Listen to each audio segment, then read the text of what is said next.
Taib, saya sampaikan bahayanya riba di akhirat. Yang pertama, dari mulai di alam barzakh, kemudian dibangkitkan, kemudian di padang mahsyar, kemudian di akhirat neraka, semuanya tidak lepas dari kesulitan pelaku riba. Lihat ketika dibangkitkan dalam surat Al-Baqarah ayat 275. Dan ini penting. Alladzina ya'kuluna ar-riba la yaqumuna illa kama yaqumu alladhi yatakhabbathu asyaitanu minal mas. Dzalika bi annahum qalu innamal bai'u mithlur riba. Orang-orang yang memakan harta riba, mereka tidak bangun dari kuburnya kecuali dalam keadaan seperti kerasukan jin. Kenapa? Karena mereka mengatakan jual beli itu seperti riba. Siapa yang tahu maksudnya? Atau kenapa orang yang pelaku riba dia dibangkitkan dalam keadaan seperti kerasukan jin? Yang menjawab dengan benar saya kasih hadiah. Kenapa? Jawabannya karena mereka mengucapkan innamal bai'u mithlur riba. Karena jual beli seperti riba. Kalau saya katakan riba seperti jual beli, dengan perkataan saya jual beli seperti riba, mana yang lebih parah perkataan saya? Riba seperti jual beli, jual beli seperti riba. Dua-duanya parah, tapi mana yang lebih parah? Jual beli seperti riba. Kenapa lebih parah? Yang halal disamakan dengan yang haram. Yang pertama tadi, riba seperti jual beli.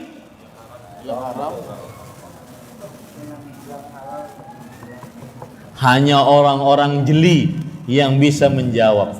Kita akan lanjutkan setelah sholat isya. Mudah-mudahan tidak terpikirkan di dalam sholat. Subhanakallah bihamdika asyhadu an la ilaha illa anta astaghfiruka wa atubu ilaik. Wassalamualaikum warahmatullahi wabarakatuh. Bismillahirrahmanirrahim. Alhamdulillahirabbil alamin wa sallallahu wasallam wa baraka ala abdihi wa rasulih nabiyina Muhammad wa ala alihi wa sahbihi ajmain. Amma ba'd. Alhamdulillah, kita bersyukur pada Allah Subhanahu wa taala yang telah memudahkan kita untuk melaksanakan salah satu kewajiban kita, yaitu sholat isya secara berjamaah. Salawat dan salam semoga selalu Allah berikan kepada Nabi kita Muhammad sallallahu alaihi wa ala alihi wasallam, pada keluarga beliau, para sahabat, serta orang-orang yang mengikuti beliau sampai hari kiamat kelak. Bapak Ibu saudara-saudari yang dimuliakan oleh Allah Subhanahu wa taala, tadi sudah kita sebutkan tentang bahaya riba di dunia. Yang pertama apa? Riba akan, harta riba akan dihancurkan oleh Allah Subhanahu wa taala di dunia sebelum akhirat. Dan cara menghancurkannya dengan dua cara yang sudah kita sebutkan. Kemudian buruknya riba di dunia yang kedua adalah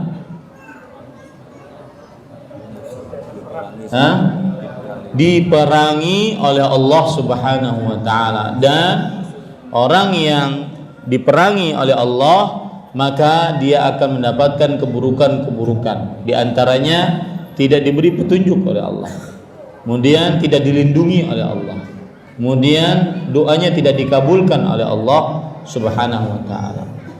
Yang ketiga, buruknya riba di dunia apa? Akan mendapatkan doa kezaliman dari orang-orang yang pernah dia zalimi. Karena keharaman riba lebih berat dibandingkan keharaman judi. Disebabkan karena yang disakiti dari riba adalah orang-orang miskin, dan orang-orang miskin ini nantinya akan mendoakan keburukan kepada orang-orang yang berbuat riba.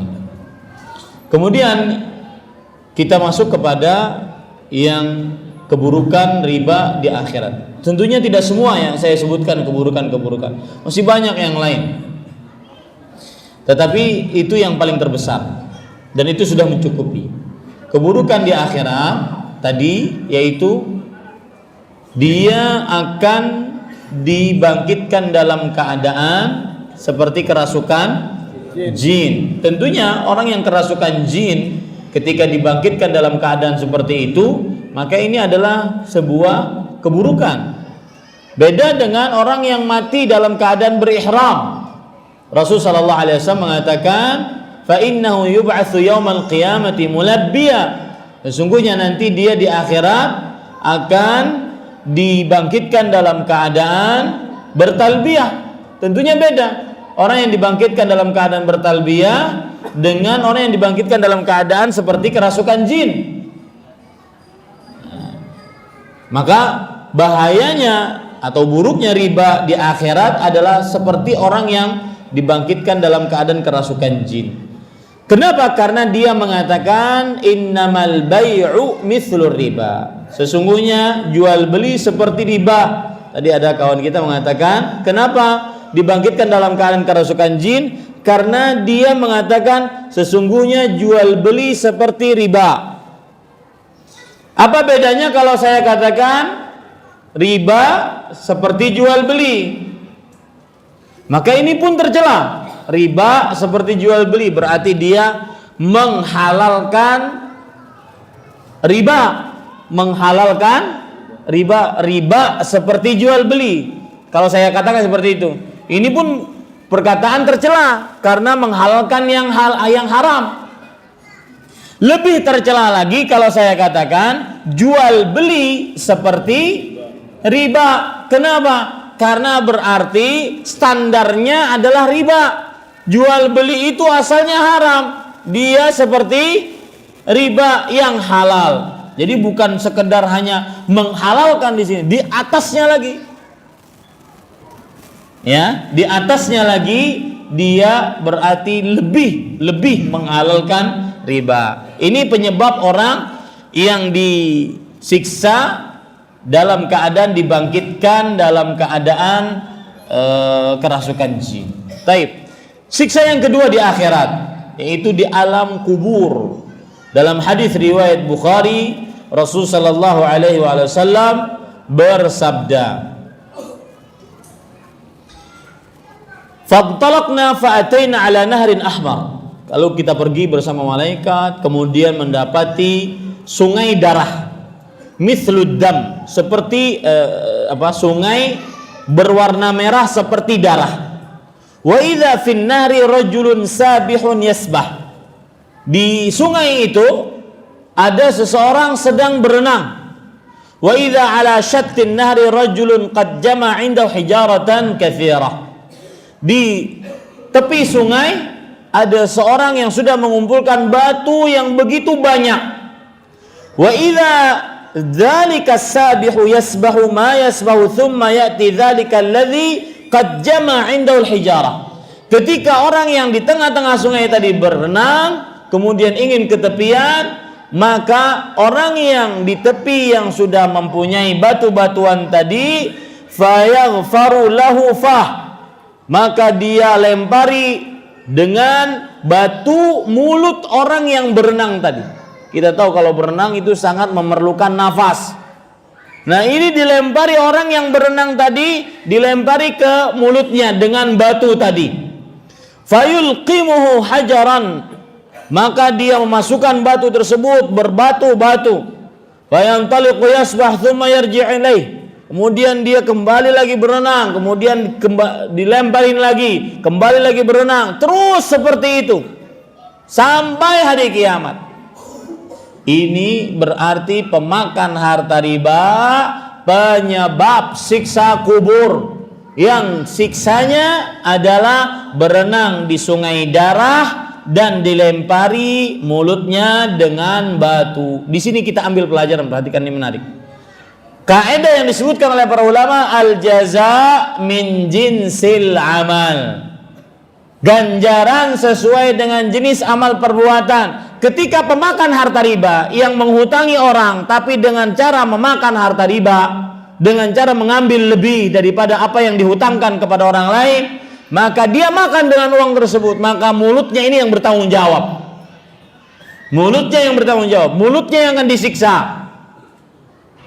Seperti juga orang yang tidak mau bayar zakat, dia tangannya berat untuk bayar zakat, padahal padahal dia muslim, kemudian dia merdeka, hartanya sampai nisab, kemudian mulai satu haul, hartanya dimiliki secara sempurna, tapi tidak mau bayar zakat, maka nanti di akhirat dia akan diganjar sesuai dengan perbuatannya. Apa perbuatannya?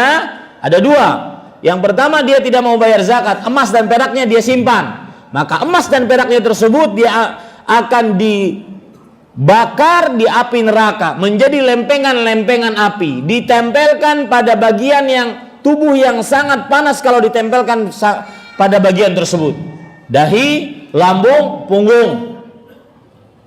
Ini siksa sesuai dengan jenis amal. Yang kedua, dalam hadis riwayat Muslim, orang yang tidak mau bayar zakat disiksa dengan sesuai dengan jenis amalnya. Karena tangannya tidak mau bayar zakat, maka nanti emas dan peraknya, seluruh hartanya akan berubah menjadi syuja'an aqra, yaitu ular yang berbisa, yang bertitik dua di kepalanya. Ular yang berbisa, yang sangat bisa. Saking bisanya banyak di mulutnya, maka kepalanya licin, saking banyaknya bisanya, berpengaruh kepada kepalanya. Maka jangan-jangan yang botak itu banyak bisanya. Mohon maaf, bercanda. Beneran. Baik, mohon maaf ya.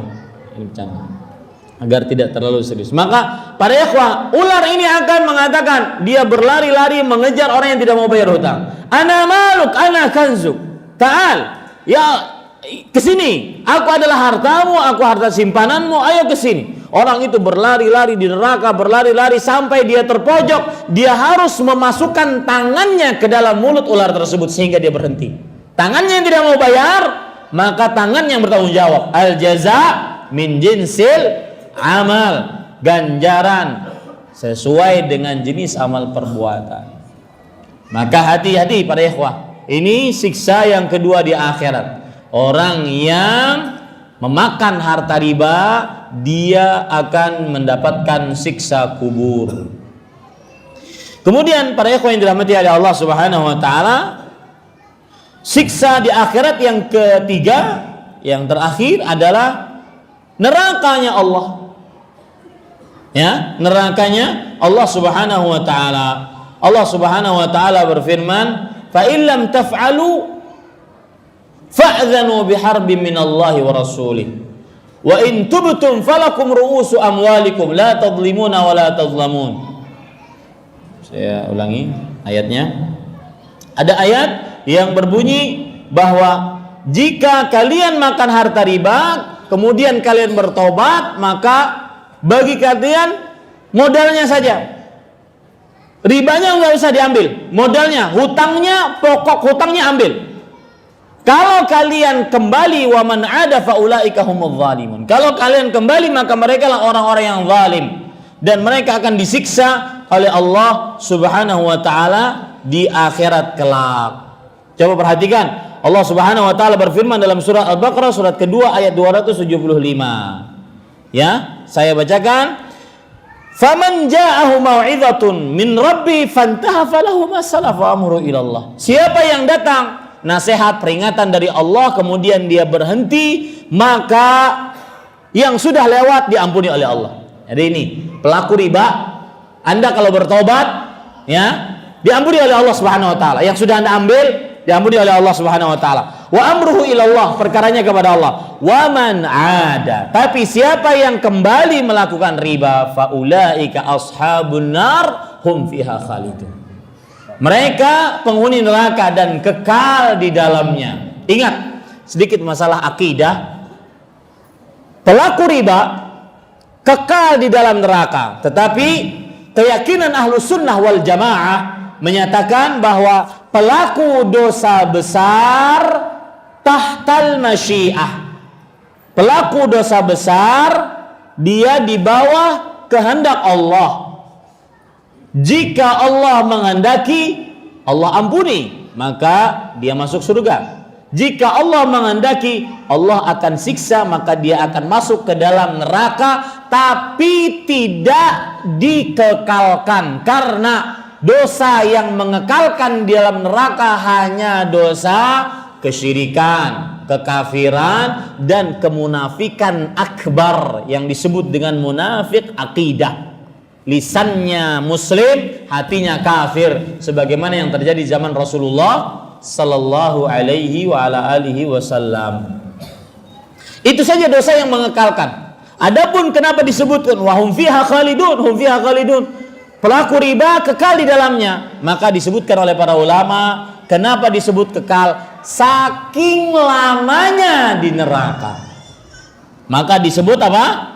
Kekal. Karena keyakinan Ahlus Sunnah wal Jamaah tidak ada dosa yang mengekalkan dengan pengekalan abadi selama-lamanya bersama iblis, Fir'aun, Karun, Haman, Abu Lahab, Abu Jahal, ya, selama-lamanya, maka tidak ada dosa yang mengekalkan kecuali dosa apa tadi?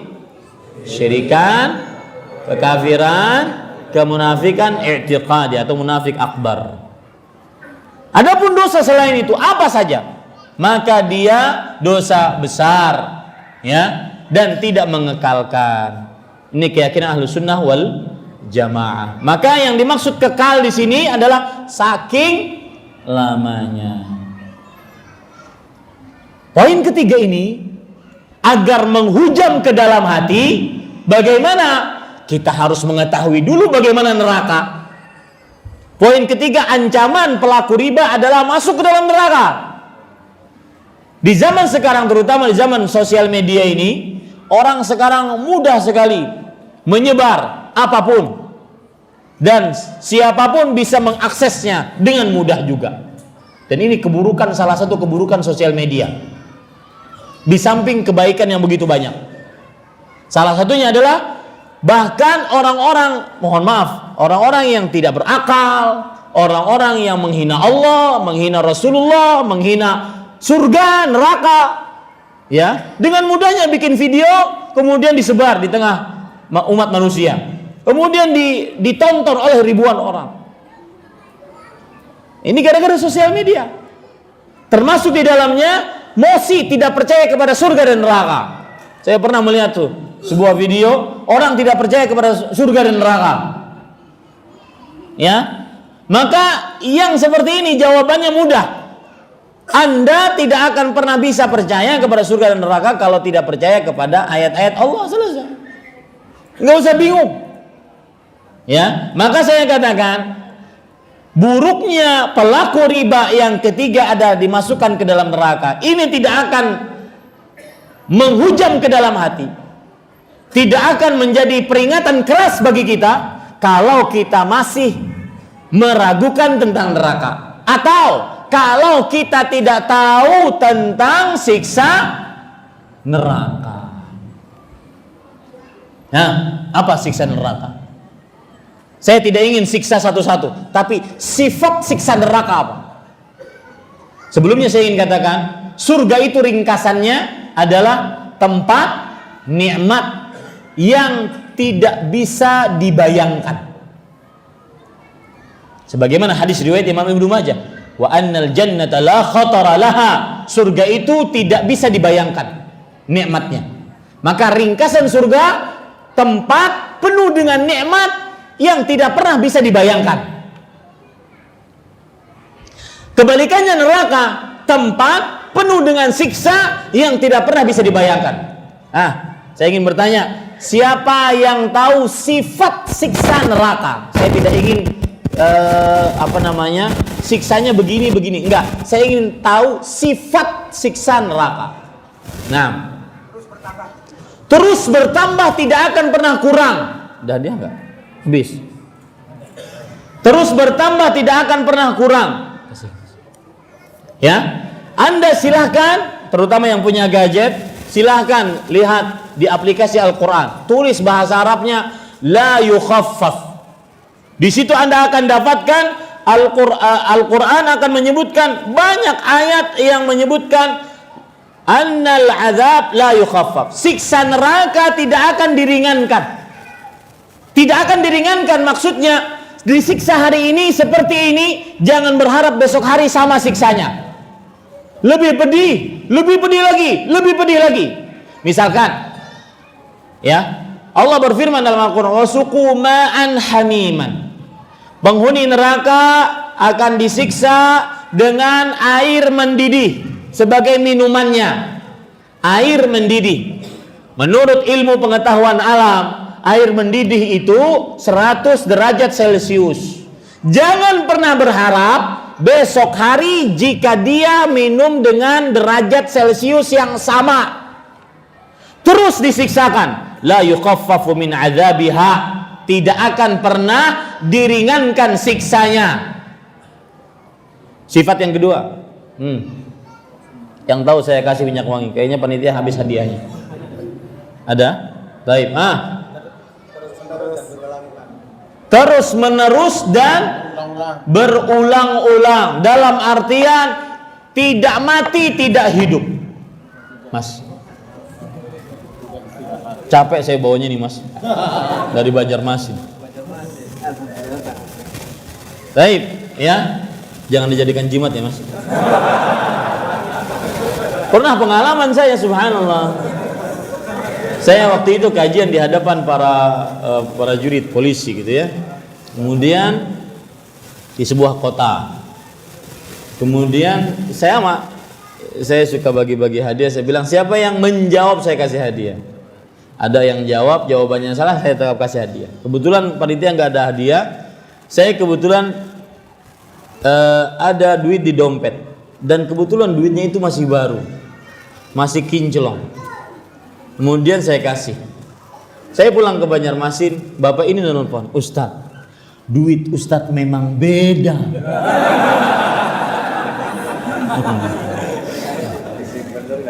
Ya.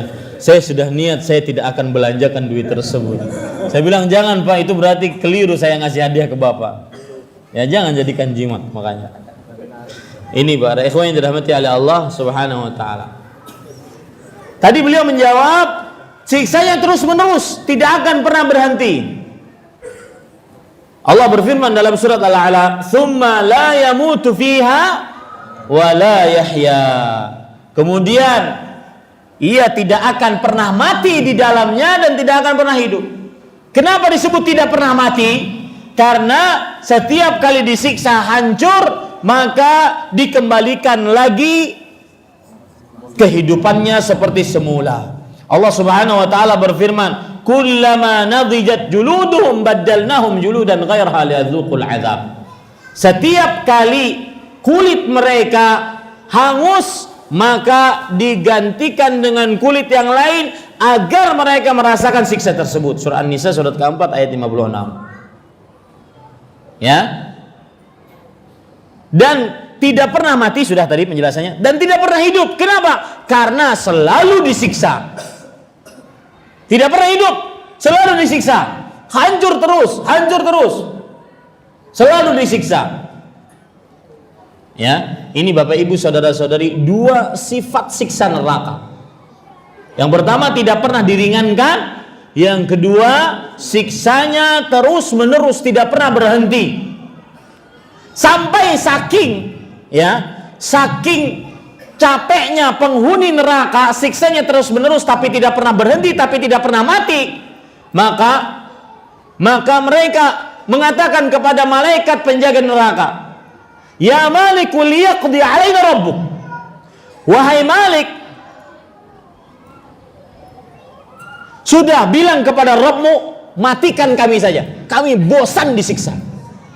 Ya, subhanallah, saking bosannya disiksa.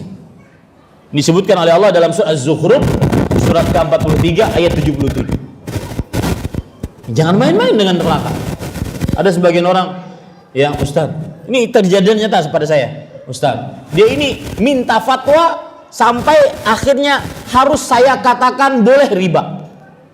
Jadi ngeyel gitu, maksa saya, Ustadz ayolah Ustadz, ayo katakan halal boleh gitu. Ya, dia ingin usaha, kemudian Ustadz saya ingin usaha, sudah minjam sana sini tidak dapat, boleh nggak saya minjam harta atau minjam di bank konvensional? Maka saya katakan tidak boleh, riba. Ustadz sekali aja, nanti istighfar saya, dan hasilnya saya akan sedekahkan semua, sekali aja Ustaz, agar bisa jalan ini.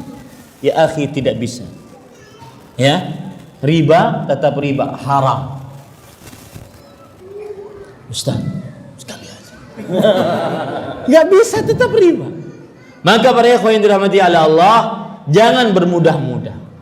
Kalau ada orang mengatakan Ustaz sekali aja nanti kan bisa istighfar. Toh, kalau seandainya Anda setelah minjam uang, kemudian siapa yang menjamin kalau Anda masih diberikan umur panjang agar bisa bertobat? Taib, Ustadz, alhamdulillah saya umur panjang. Taib, siapa yang bisa menjamin Anda bisa bertobat kalau diberi umur panjang? Setelah diberi umur panjang, oke, diberi umur panjang. Siapa yang bisa menjamin Anda bisa bertobat? Taib, saya sekarang mau bertobat. Taib, sekarang, dan kejadian tidak ada. Sulit, ya, karena orang-orang para rentenir, orang-orang leasing, bank ribawi itu punya muka dua. Mukanya dua, yang satu cemberut, yang satu tersenyum lebar. Cemberut ketika dia menagih hutang kepada kita, tersenyum lebar ketika dia memberikan hutangan kepada kita. Ya, ini para ikhwan yang dirahmati oleh Allah Subhanahu wa taala. Maka perhatikan para ikhwan yang dirahmati Allah, terutama para pekerja negeri sipil. Mungkin saya tidak menuduh semuanya, mungkin ya, itu surat bahwa dia adalah pegawai negeri sipil, mungkin dia gadaikan di bank. Ada nggak seperti itu? Banyak, ya, gadaikan di bank, ngambil ini, ngambil itu. Hati-hati para ikhwah. Mungkin Anda bisa bertaubat, tapi yang ketiga, siapa yang menjamin taubat Anda diterima oleh Allah? Jangan-jangan seperti Fir'aun, taubatnya tidak diterima oleh Allah. Fir'aun itu ketika dia sudah benar-benar tenggelam, hatta idza adraqahul gharq qala amantu annahu la ilaha illa alladhi amanat bihi banu Israil wa ana minal muslimin. Ketika sudah benar-benar tenggelam, maka Fir'aun mengatakan, aku beriman dengan Tuhan yang diimani oleh Bani Israel dan aku termasuk orang yang beragama Islam. Dia itu mengaku mukmin, mengaku Islam. Tapi apa kata Allah? Al-an, sekarang baru beriman, sudah tenggelam, ya, baru beriman. Wa qad asaita qablu wa kunta minal mufsidin. Padahal engkau dulu termasuk orang-orang yang merusak dan bermaksiat kepada Allah Subhanahu wa taala. Itu disebutkan oleh Allah dalam surat Yunus surat ke-10 ayat 90. Maka hati-hati, jangan nyoba-nyoba. Di depanmu siksa yang tidak akan pernah diringankan dan tidak akan pernah selesai siksanya dan selama-lamanya.